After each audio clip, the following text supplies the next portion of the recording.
Hello everyone, magandang morning po sa inyo lahat. Today po is Tuesday and I'm so happy and proud na naman po na i-present sa inyo ang aking munting sari-sari store. Kasi as you notice, naibalik na naman natin mga kasari ang ating lahat ng ating puhunan.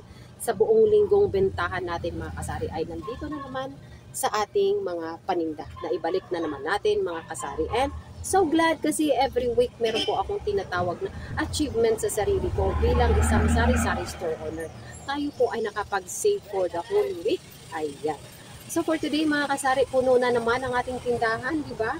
Yan po talaga ang masasabi mong may achievement ka sa buong linggong pagtatrabaho mo, pagpapantay mo sa iyong sari-sari store. At ito na mga kasari, puno na naman muli ang ating tindahan. Lahat ng ating mga stocks ay kompleto na naman.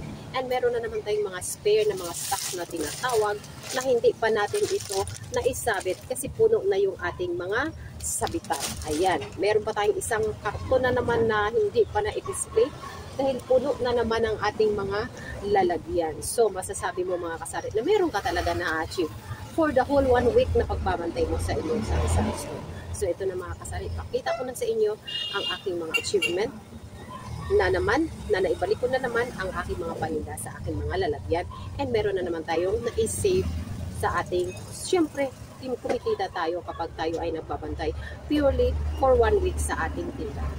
Ito na mga kasari. Mga kasari, ang una achievement natin sa ating tindahan, na ibalik natin ang ating mga swakto. Andito na sila. Ayan. And may spare tayo dyang isang fudgy bar. Kasi yung ating mga lalagyan doon ay puno na po mga kasari. So ito yung unang naibalik natin na mga bentahan natin sa buong linggo mga kasari. Naibalik ko lahat dyan. And dito naman mga kasari ay naibalik ko rin ang puhunan. Happy talaga ako mga kasari kasi talagang marunong ako mag-rolling at magbalik ng aking mga puhunan sa aking tindahan. So yung bigas natin mga kasari, as you can see, oh, ayan diba? 2 pile yan. Dito actually mga kasari, mataas yan dito kahapon. So nabentahan tayo ng 4 sacks kahapon. So yan na lang po ang natira. Ayan o. At yung itlog natin kahapon mga kasari, diba? Ilang tray yun? 5. So yan na lang po ang natira. At may spare tayo dito na 1 tray yan mga kasari. And of course, ang ating mantika sobrang mabenta ngayong umaga. Maaga tayong nagbukas. And eto na lang mga kasari. So kailangan ko mag-refill niyan muli mga kasari. Ayan yung ating mantika for the day. And mantika mga kasari hindi talaga bumaba. 40 isang lipid, 20 kalahati.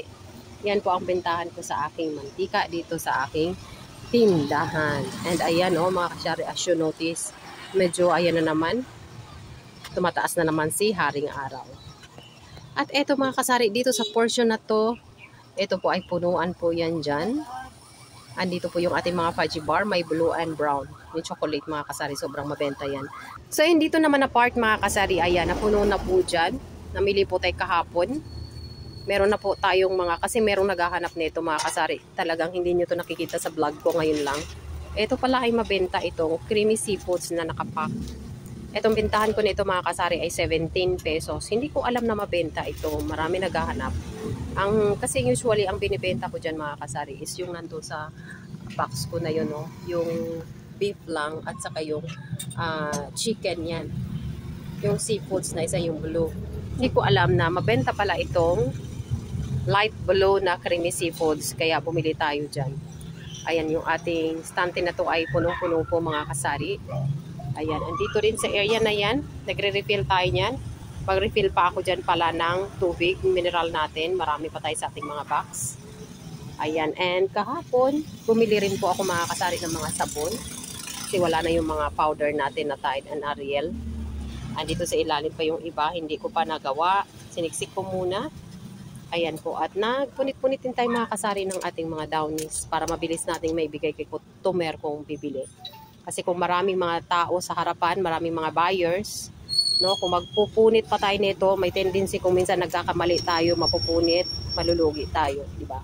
So hindi naman actually malulugi kasi tayo din ang gumagamit, pero nabawasan na po yung tubo natin kapag nagkaroon ng damage ang ating mga paninda kasi gawa ng mabilis tayong magpunit. Kaya mas magandang nakapunit na po mga kasari para ibigay na lang kaagad natin kay customer kapag bibili siya ng mga downies.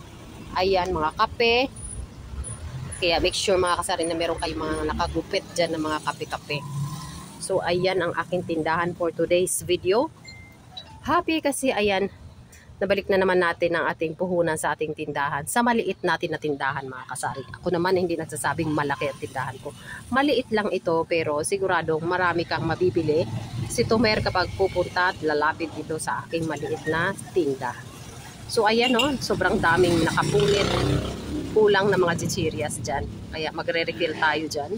Maraming bumili sa akin kagabi pala ng mga chichirya. Kaya maraming bawas dyan. Kompleto yung ating mga juices sa ibabaw. Sa taas kasi namili tayo dyan kahapon.